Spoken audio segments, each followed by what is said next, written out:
Ini tinggal masalah perasaan. Tinggal masalah kita mengatur perasaan kita. Dan jangan sampai perasaan kita bertabrakan dengan kebenaran yang kita ketahui.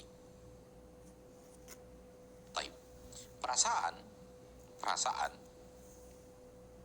itu tidak menjadi timbangan kebenaran atau kesalahan.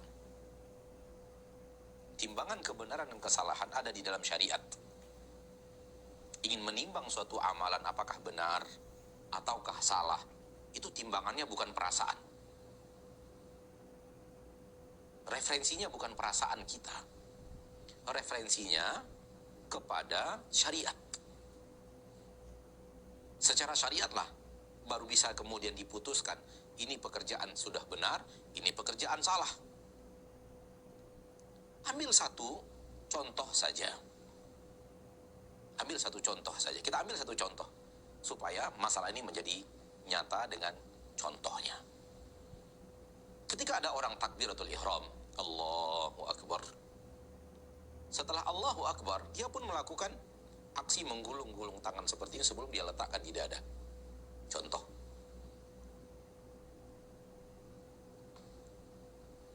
Tidaklah perasaan yang akan menjadi neraca penimbang. Ini benar, ini salah. Jangan dikembalikan kepada perasaan, namun kembalikan kepada syariat. Ketika dikembalikan kepada syariat, taulah kita ini salah.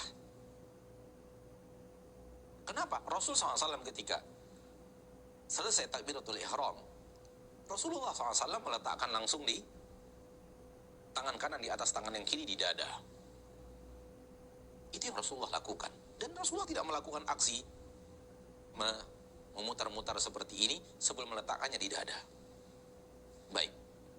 Saya ingin mengatakan bahwa untuk mengetahui ini benar, ini salah, neraca timbangannya adalah syariat, bukan perasaan. Dan tadi Bapak sudah mengatakan bahwa setelah belajar ilmu tentang sunnah ini, ya, kita sudah mulai mengetahui ini salah, ini benar, ini salah, ini benar, ini salah, sudah. Alhamdulillah. Dan itulah hal yang luar biasa ketika kita belajar agama Allah, belajar Al-Quran dan hadis Nabi SAW. Sehingga materi rujukan, neraca timbangan, kebenaran dan kebatilannya menjadi jelas. Kebenaran dan kesalahannya menjadi nyata.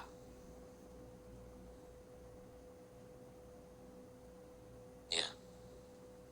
Adapun kalau dikembalikan kepada perasaan sebagai neraca timbangan, manusia akan berbeda-beda pendapat nanti.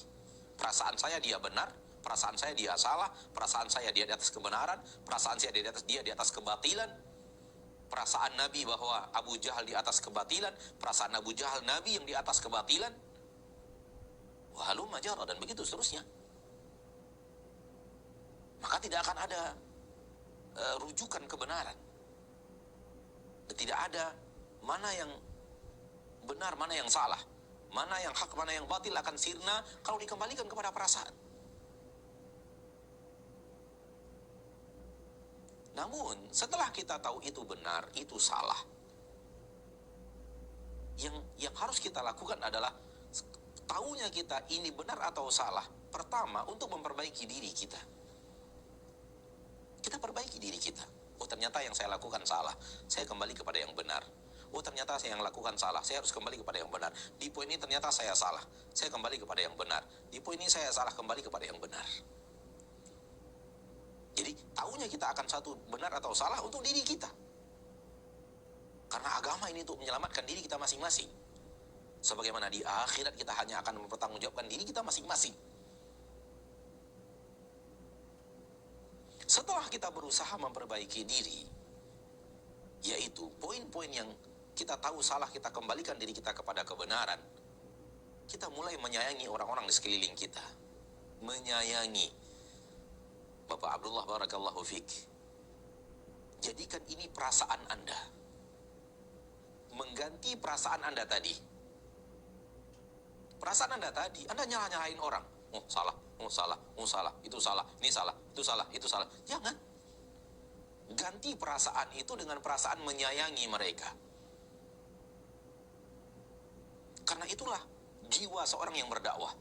Dia menyayangi kaum muslimin, dia mencintai kaum muslimin, dia ingin memberikan kebaikan kepada kaum muslimin, dia ingin kaum muslimin mengenal kebenaran, dia ingin kaum muslimin kembali kepada kebenaran, dia ingin kaum muslimin kembali kepada sunnah Rasul SAW. Adakah yang lebih baik daripada itu? Mengajak kaum muslimin kembali kepada sunnah Rasul, mengajak kaum muslimin kembali kepada Al-Quran dan hadis, mengajak kaum muslimin untuk beragama sebagaimana beragamanya para sahabat. Ada yang lebih baik daripada itu?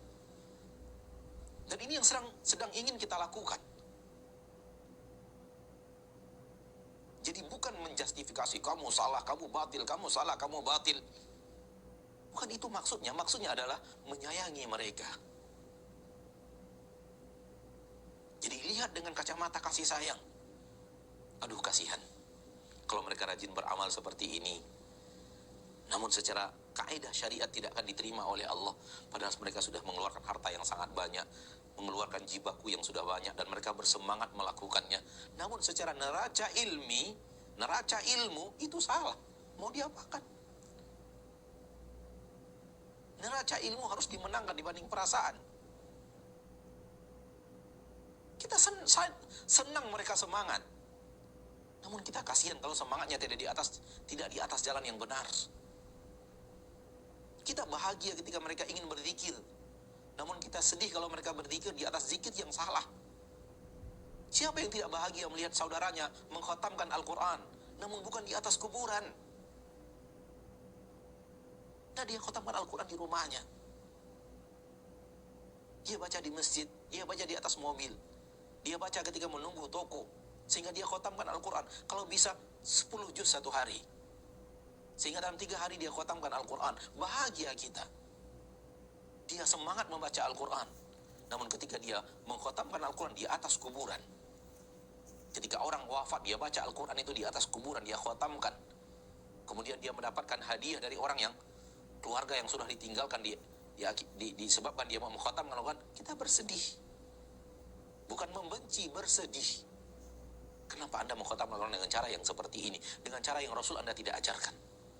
Padahal Anda semangat, padahal Anda berjibaku, padahal Anda menghabiskan berjam-jam untuk mengkhatamkan Al-Quran. Sehingga rasa iba, rasa kasihan, rasa sayang kita kepada mereka, kita ingatkan, wahai saudaraku, wahai saudariku, jangan begitu cara mengkhatamkan Al-Quran. Cara mengkhatamkan Al-Quran yang benar seperti ini.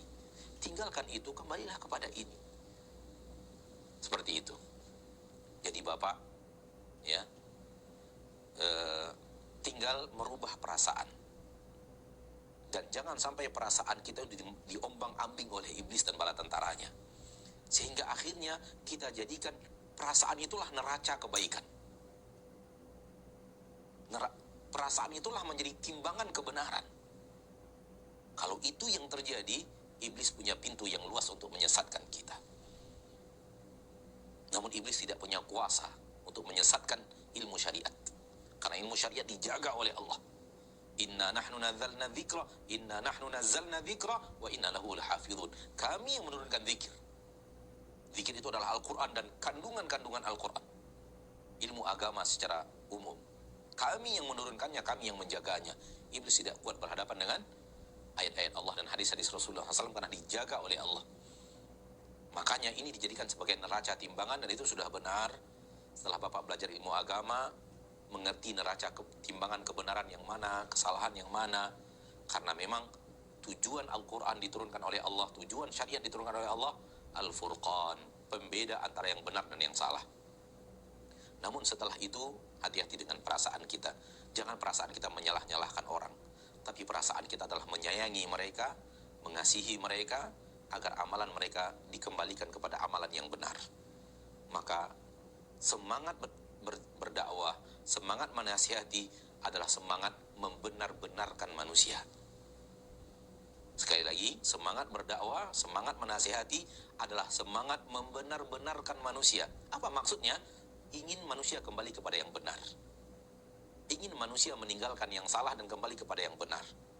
Hati-hati, jangan sampai semangat dakwah, semangat menyalah-nyalahkan orang. Ada juga yang penting saya sampaikan dia salah, saya bikin dia pusing, saya bikin dia pening, dalam bahasa kita orang Sumatera. Untuk apa bikin orang pusing? Untuk apa bikin orang pening? Nggak ada artinya. Artinya, yang benar adalah kita ingin mereka tahu ini yang benar, ini yang diajarkan Rasul, ini salah. Maka semangat dakwah adalah semangat membenar-benarkan kaum muslimin, bukan menyalah-nyalahkan kaum muslimin. Semoga bermanfaat. Sampai di sini pertemuan kita pada kesempatan yang berbahagia ini. Dan kepada Allah kita minta hidayah dan petunjuk. Dan kepada saudara-saudari kita kaum muslimin dan muslimat kita minta nasihat. Sekiranya ada hal yang kita sampaikan atau akhlak kita berbeda dengan syariat Allah Subhanahu wa taala, kita minta dinasihati, karena kita juga sangat yakin bahwa kita memiliki kekurangan dan kekeliruan. Sallallahu wasallam wa baraka wa an'ama ala abdihi wa rasulihi Muhammad. Kita kembalikan kepada akhuna Siddiq falyatafaddal. Baik Ustaz.